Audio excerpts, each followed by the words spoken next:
Texas Hold'em poker is now televised around the world. It's taken the world by storm. And one of the things, if you're ever around playing a few hands of poker, sooner or later, someone will say, well, all you need is a chip and a chair. Now, that's usually offered as consolation advice to someone who just took a big hit and lost most of his stack, where it's mathematically possible to come back, but probably not. But most people don't know where that expression came from. Well, tonight we're going to look into that, because let's just take a look. Texas Hold'em is a very interesting game of poker, and everyone begins with 2 cards dealt from the deck. It's also played, well, nowadays the casinos host the tournaments and I've got a number of these player cards from a number of different casinos. The story came from Jack Treetop Strauss. He was a former basketball player, red-headed guy, big tall fellow, and he was playing in a tournament at a particular casino. And early in the tournament, an amateur got lucky, busted him out. He's headed to the bar to drown his disappointment, when someone says, hey, there's 1 chip left here. There was a chip tucked just under that rail that's around the table. He came back and played it, and he said, well, hell, 1 chip, I'll go all in the blind. That meant he was betting everything, 1 chip. And in the blind meant he wasn't even going to look at his cards. This is, of course, a rather interesting deck of cards. You'll notice they appear to be not from the same pack. In fact, they're not. These cards are from over 20 different casinos in Las Vegas, Reno, and around the state of Nevada. Whenever a casino put the deck of cards in play, generally after about an hour or so, or maybe even less, the cards begin to get a little grime on them, little nicks, little bends, things that could give someone an advantage if they were paying attention. So in fact, the cards are taken out of the game, and then what they'll do is they'll repackage it and sell it as a souvenir. And of course, when they do, they'll often cut corners or drill holes or put marks on the face of the cards. And that's what these are. These are cards from a lot of different casinos. Now, the game of Texas Hold'em, the highest hand that you can play is a pair of aces. American Airlines. Look like you're having a good time. Pocket rockets. Pocket rockets, okay. You've been there, done that. All right, now the next highest hand, according to many experts, is an ace and a king of the same suit. That's known as Big Slick. Now following that would be a pair of kings. All right, that's the next logical hand. Below that would be the one I call Little Slick. That's an unpaired ace and a king. After that, of course, would be a suited ace-queen. That's the next powerful hand. After that, a pair of queens. And then pairs all the way down, jacks, 10s, 9, 8s, and so on, all the way down to a pair of deuces or a pair of ducks. And then the very worst, the lowest possible hand would be a 7 deuce. Offsuit, that is, they're not suited. The reason for that is there's no way those 2 cards could combine to make a straight.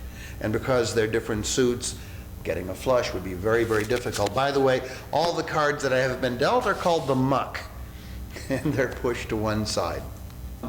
Are you comfortable dealing cards? Sure. Close enough, huh? All right. Take the deck, please, and just give it a cut. Just 1 cut. There you go. Very good. Now, deal a card face down right there. Another card face down. And another one. And another one. And you keep dealing until you feel like stopping. Yeah, I like pink. We'll stop there. Stop there. All right. That will be your first card. Deal the next one right on top of it. Very good. Thank you. You're welcome. And you'll notice, now we're not going to look at those. As a matter of fact, Here, why don't you slip those into the envelope without anyone seeing them, please. Thank you.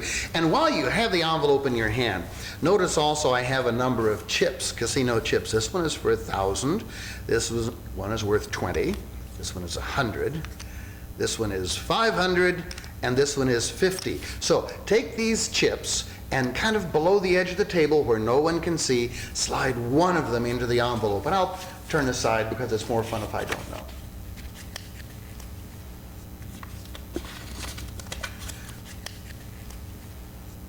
All done? Good. All right. What we're doing is we're replicating what Jack Treetop Strauss did. We do need to pick a casino, so we'll pick one of these. Now notice we have the Sahara, the MGM Grand, so on and so on.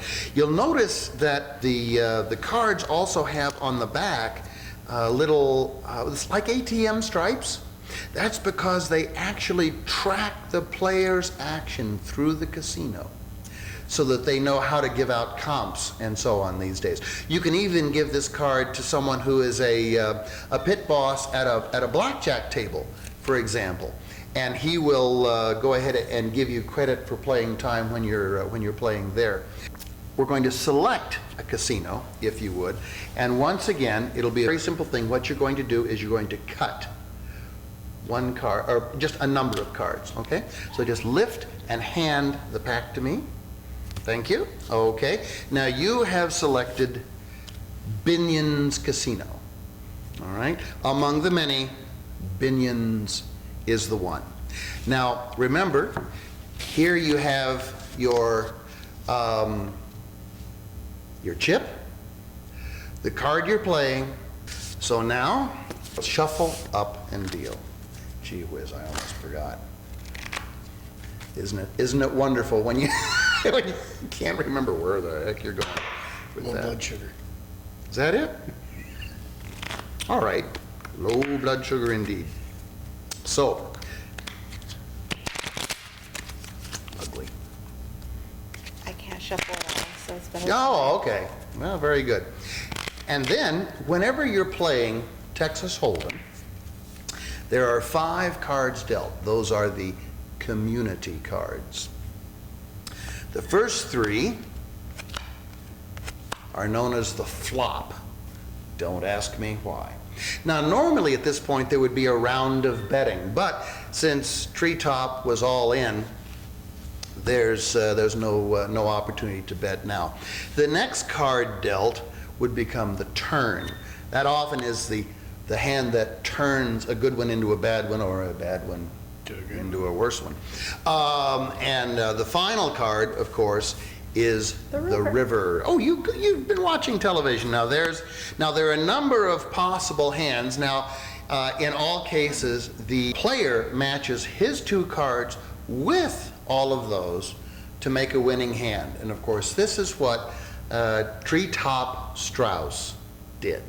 He was going to play those 2 cards against pot odds of 100 to 1. Let's go ahead and see exactly what we're looking at here. As a matter of fact, make the best hand out of all of those that you can. I'd have to say full boat. Ah, a full house. All right, that's quite a good one. 20. Let's take a look, because you see, in here is a magazine clipping, and you can look over my shoulder as I read it. Notice it says, with 5 events completed, the Binion's Horseshoe Poker Open has already generated more than $2 million in prize money, and 4,000 entrants. Event number 1 had a prize of almost $495,000. Oh, here, Jack Treetop Strauss, there's his picture, finished first after taking a bad beat that left him with a single chip. Strauss managed to hit a Full house. And win a $2,000 pot and never looked back. Remember, even when the odds with a $20 chip are 100 to 1, all you need is a chip and a chair.